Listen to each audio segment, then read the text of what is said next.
Can't wait to watch him play. He looks like Katie and Shaq mixed together, my dog.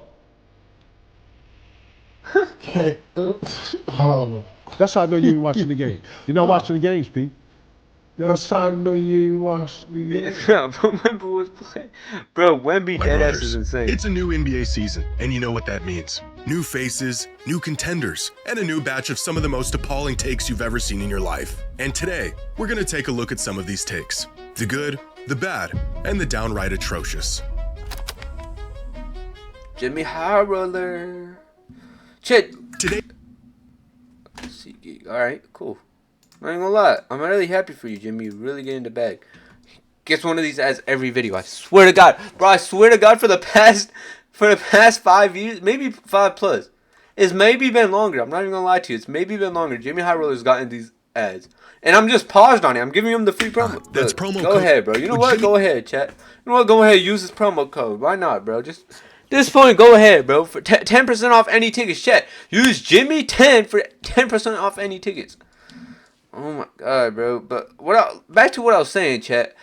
I'm not gonna lie, bro. Jimmy High Roller is a PNW GOAT. Boom, y'all don't even know that. Y'all don't even know that. Did y'all know he's from the same area, bro? With the new NBA season starting off this week, I took it upon myself to ruin a good NBA tip-off by rummaging through NBA social media for the hottest takes I could find. An endeavor that took me to some dark places, but a sacrifice I'm willing to make. I found some good ones, and I found some other ones. And among these hot takes, here are some of the more interesting ones I came across. Starting with this fan who says Victor Wembanyama will not only win Defensive Player of the Year this season, he will win it for the next 7 seasons in a row. And as crazy as this sounds, I feel like it's not even out of the realm of possibility. At the moment, Victor's preseason odds for Defensive Player of the Year are minus 175. The kid is favored over the rest of the NBA. Wait, check. If At the Wemby moment, plays, my bad. I'm locking in. Listen, I'm locking in. If Wemby plays 10 straight healthy seasons, he'll win 7 to 8 straight DP. What if he can't stop 4 blocks per game? That's literally okay, chat. I'm not even gonna lie to y'all. That's not a bad take. It's not a bad take, cause listen, like you said, you can't stop 4 blocks per game. I'm not even gonna lie to you. The last DPOY, like Defensive Player of the Year, chat, has been Rudy Gobert, bro. Rudy Gobert has been the Defensive Player of the Year, and Rudy Gobert is not even good, bro. Like I'm beating, bro. Okay, cool. What he get rebound, he get blocks, right? Chet, is that bro? He's a consistent casual, bro. Like, bro, shout out Flight. Like, he's dead ass a consistent casual, bro. I'm using his lingo right now, bro. He's a consistent casual at max, bro. Chet, he's literally a consistent casual. There's no way he's winning DPOY over Wemby, bro. Wemby is literally like the best player on the league right now, bro. Who's better than Wemby in the league right now, bro? Let's keep it a buck, chat. I'm gonna leave Victor's it, bro. Who's better preseason than odds Wemby for right now? Defensive Player of the Year are minus 175. The kid is favored over the rest of the NBA. Holy and looking shit. at his progression and his numbers from last season, it's clear why he's the heavy favorite. Here are the players with the highest stocks per game over the last decade. That's of course steals and blocks combined. And for even the biggest stat stuffers, averaging 3 stocks a game is a number that will earn you a DPOY, if not at the least, get you in contention. The players who achieve this Yeah, there's mark no way are Wemby doesn't usually win. defensively There's no way versatile Wemby doesn't big win, men, chat. and the largest total over the last decade belonging to Hassan Whiteside in 2016, with 4.2 stocks per game. Until Wemby blew that and every other total out of the water, with 4.8 stocks per game. Oh wait, those were his stocks as a rookie. Here's his number from last season. But stocks, although enough to persuade some voters, aren't necessarily a great measure of a player's defensive impact. What are good measures, however, are metrics like... Yo, bro, Jimmy High Roller be doing this too much, bro. He drops a crazy stat line. I'm not gonna lie. He drops a crazy stat line. He'll be like, yeah. He dropped like about 80 points per game, 20 rebounds. Shit's crazy, ain't it, right? Except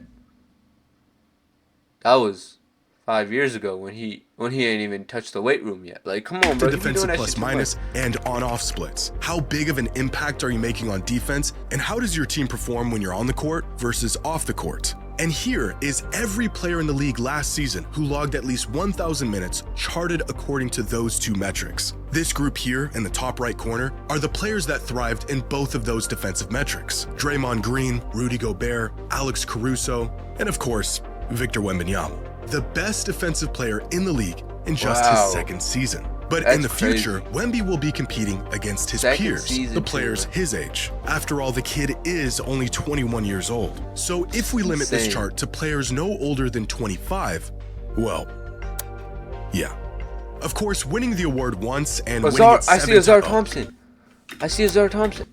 Azar Thompson. Amen Thompson. Oh my God, the Thompson teams Yeah. are nice. Of course, winning the award once and winning it 7 times in a row are two completely different things. Even if a player deserves an award, Bro, he voter already had fatigue like may end up 3. being his big Bro, wait, chat. He already had like hella block. Oh no, chat. I just description skipped to this the wrong season, leading to part. Hassan are the how best of 5 an award. Vote Oh, we're back. We're back. We're back. Look at this, chat. Look at this. You go back to the last. Oh wait, hold on. They're playing right now. Oh shit, hold on. They playing right now. They playing right now. How many blocks does Wemby have? He has 10 points, 3 rebounds. But look, chat. You go back, chat. Look at this. You go back to the Mavs game, bro. Look at this. Wemby did it, bro. Come on. Can we have his? He's averaging 40 points right now. Chat, look at this. Last game he had 15 rebounds, 3 blocks, bro. 15 rebounds, 3 blocks. I'm not even gonna lie. This guy's about to be. This guy's about to be taking over the league, bro. voters He already fatigue has. may I mean, end up being his he's just biggest gonna keep obstacle. taking it over. However, bro. Wemby's gap on the field may just be big enough to overcome this. In a recent survey, GMs across the NBA were asked who they felt was the best defensive player in the league. And to no one's surprise, it was Victor Wembanyama, winning 80% of the votes. Now, what is surprising is that in the 23 years that this survey has been conducted, no player before Wemby has ever been regarded as the best defender in the league with such an overwhelming majority. The highest Giannis ever got was 48% of the votes. The highest Ben Wallace ever got was 38%. KG, 44%. Kawhi, 67%. Dwight Howard, arguably the greatest defender of the 21st century, managed to get 78% of the votes after winning his 3rd straight DPOY.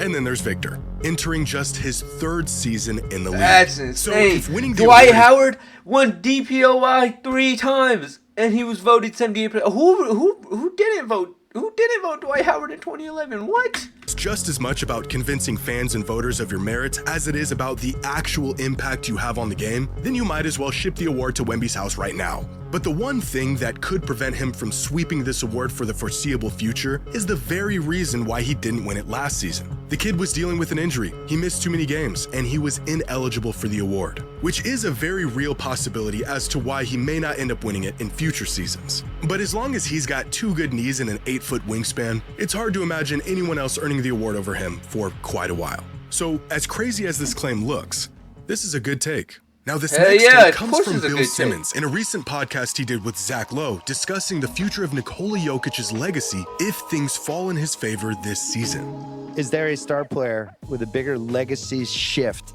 brewing on a pot on the stove than Jokic this year? Because if they win the title and he wins MVP again, I think he's indisputably one of the best 10 players ever. I think that has to be the outcome.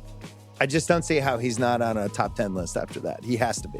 But if Every he year. gets the second one, the names he's next to immediately, not next to like, oh, 3 more years, it's next to immediately are like the holy pantheon of NBA players. He has to be with Bird and Magic at that point. Yeah. He's next to them. Yeah. Well, yeah. Now, he's there's probably a gonna be really up there big with Birdman. if I don't really going on like here. Jokic If yet, but Jokic can win another title can't this lie. season, which in that case would undoubtedly be paired with a Finals MVP and another regular season MVP to go along with it, would that make him not just top 10 all time, but even creeping near top 5 territory, right up there with Bird and Magic? And to not me, yet, bro. This is a no-brainer. I'm not gonna lie. You literally, low key.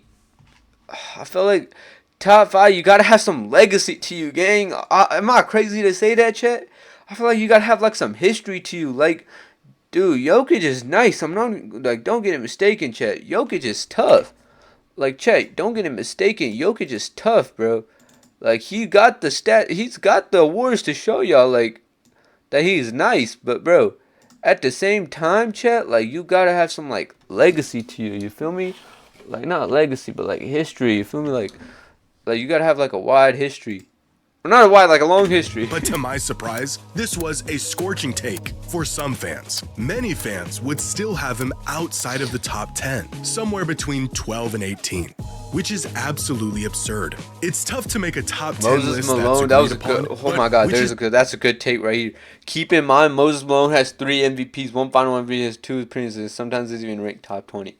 That's so crazy. Absolutely absurd. It's tough to make a top 10 list. Moses Malone won upon, 3 MVPs, but there and he's is not a ever consensus considered top in 12 anybody's that top 20. pretty much every fan agrees on. And it's these 12 players in no particular order. And when you compare Jokic's numbers and accomplishments with these guys, assuming he pulls off the season Simmons described, Jokic clearly belongs in this group and even ahead of a handful of them. There's only 3 players in NBA history who have more than 4 MVPs. Only 5 players in NBA history who have more than 2 Finals MVPs. And in terms of statistical impact, Jokic's numbers are just flat out better than anyone's. He's now the all-time leader in virtually every advanced metric and increasing his lead on the field with each season. The only thing holding him back from crashing the party at this point is championships. But that is a huge if. Winning a title is the toughest thing to do in the sport. Winning an MVP in the same season, even rarer. But a historic season like this may be in the cards for Jokic in 2026. After a busy offseason, the Nuggets have now surrounded Jokic with arguably the best roster he's had in his career. They've added depth at the center spot with Valanciunas, they've bolstered their shooting with Tim Hardaway Jr., and they've upgraded their starting lineup with the addition of Cam Johnson. Moves that have made them one of the Would y'all say favorites that's the best Nuggets roster? to win the I mean, they have KCPCK, right?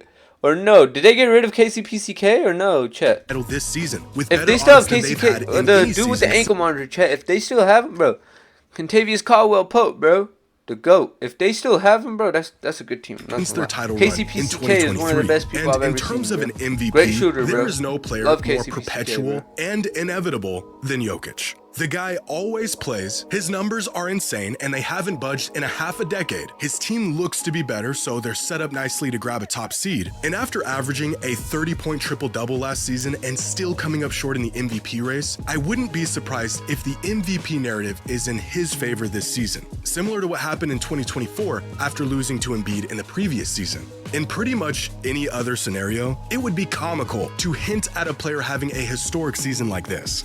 But this is prime Nikola Jokic we're talking about, coming off the best individual season of his career with possibly the best roster of his career. And if he could pull it off, I agree with Bill. He would undeniably be a top 10 player of all time with the likes of Bird and Magic. This is a great take. Now, this next take comes from a fan who says Joel Embiid will go down as the biggest what if in NBA history. And Yo, although I Joel don't Embiid agree- is not good, bro. I'm sorry, bro. I'm sorry. He's not good anymore, bro. Give it up, bro. Joel Embiid is not good, bro. Chet, can we keep it a buck? Like, he's not good anymore, bro. Bro.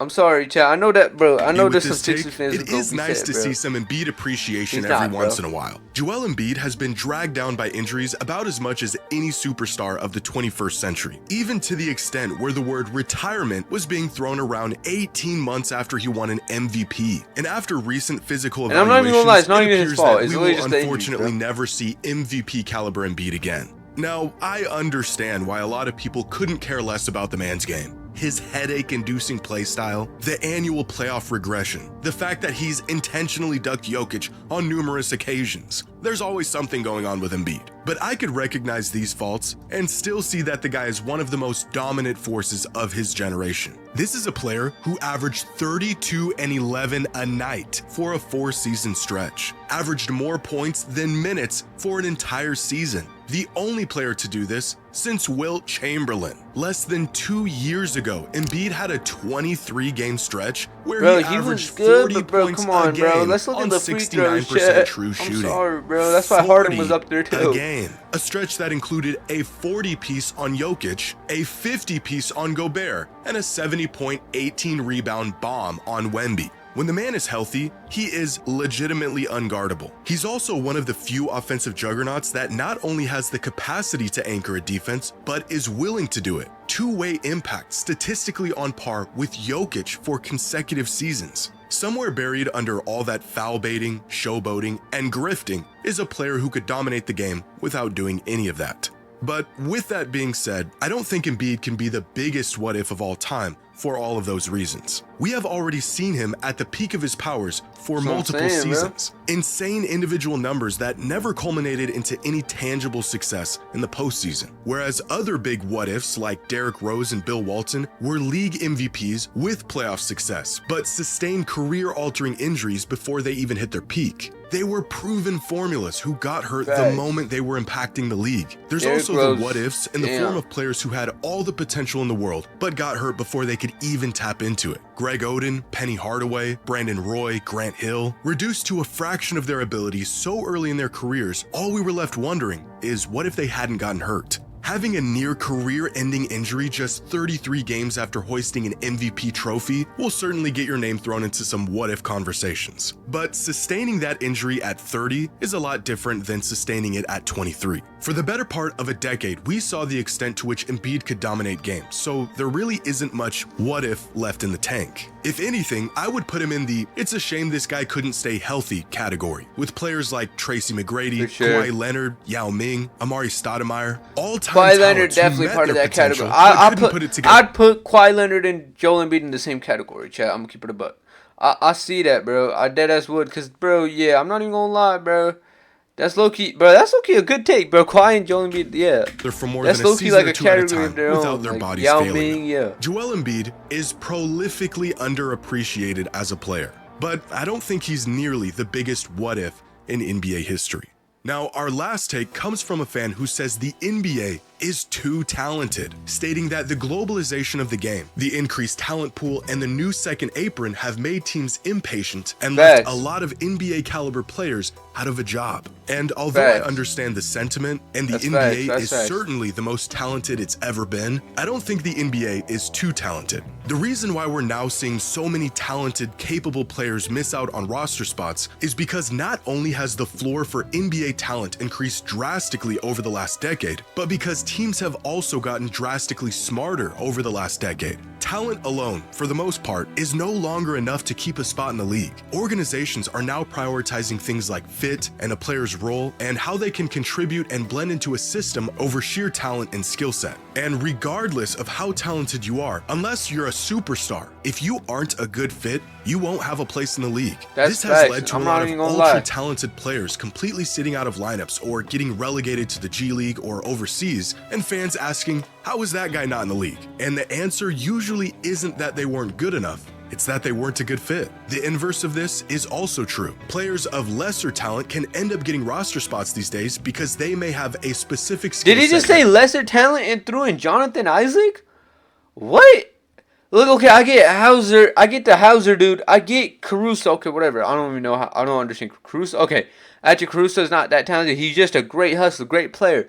But bro, you're not gonna throw Jonathan Isaac in that category, bro. fits Come what on, a let's team be real. needs, Jonathan Isaac and got they're talent. willing to play into that role. There used to be a time where you could Hauser's say a good with person to play in confidence that that the most category. talented basketball players in the world were all in the NBA. In fact, before the boom of foreign talent in an expansion league, you could argue that there was a time where the NBA had more roster spots than there were NBA caliber players. But this is no longer the case. Today, there are more players with NBA talent than there are NBA jobs, and more NBA level players not in the NBA than ever before. And while the talent pool continues to grow seemingly exponentially, the number of roster spots has stayed the same. But you can still find examples today of players who are so talented: DeAndre Ayton, Russell Westbrook, Ben Simmons, and on the upper end, Jordan Poole, D'Angelo Russell, Zach LaVine, that teams are more than happy to pay up and have them on their roster, regardless of if their playstyle or skill set is conducive to the system. And this approach just isn't good enough to win games in today's NBA. And I think as teams continue to get smarter, we'll see less of this and see even more talent leak out of the NBA.